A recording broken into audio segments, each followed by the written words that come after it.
But let's get the latest now on the Middle East. The United States has sent a threatening ultimatum to Israel, demanding it increase humanitarian aid to Gaza within the next 30 days or face weapons cuts. The letter, written by US Secretary of State Antony Blinken and also Defence Secretary Lloyd Austin, has warned Israeli ministers, and I'm going to quote it here, that failure to demonstrate a sustained commitment to implementing and maintaining these measures may have implications for US policy.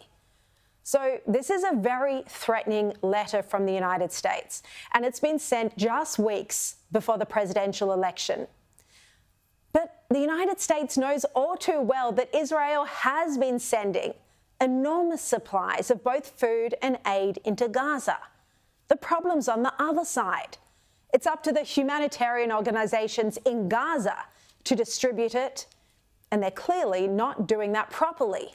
And in some cases, we know that Hamas is looting the goods and then reselling them at inflated prices. But let's have a look now at the actual facts. Let's take yesterday, October the 15th. Well, 104 trucks carrying humanitarian goods were transferred into Gaza, 76 via the Kerem Shalom crossing and 28 by the Erez crossing. So 104 aid trucks. But only 12 of the 76 were collected from the Gazan side of Kerem Shalom. Every day, there are up to 30 tonnes of aid going into Gaza, and these figures are published daily. But there are currently 530 trucks worth of aid sitting in Gaza waiting for collection. 530 trucks sitting abandoned. Now, also yesterday, there were 6 gas tankers for the operation of essential infrastructure that entered Gaza.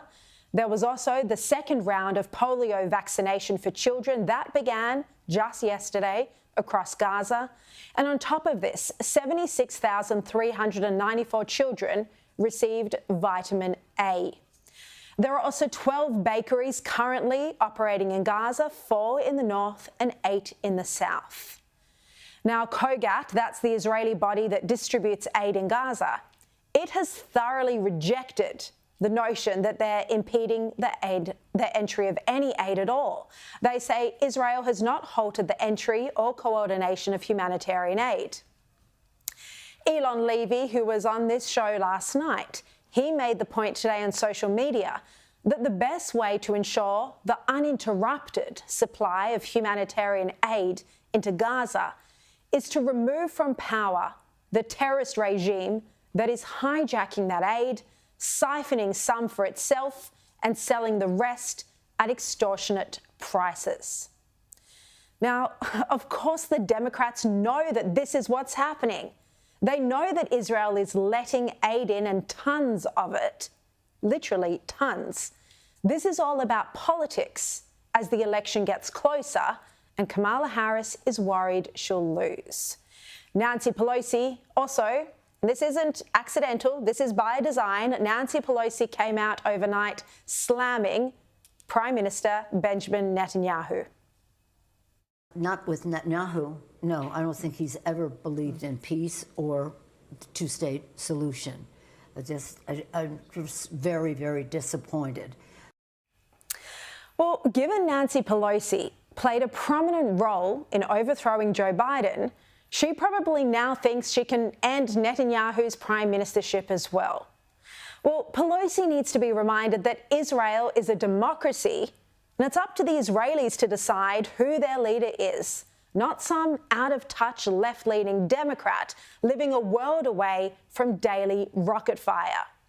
And perhaps Pelosi should spend more time calling for the overthrow of terrorist regimes that are raping, mutilating and murdering thousands of people, including American citizens.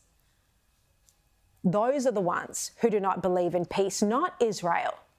But that would be asking too much from yet another fraudulent feminist.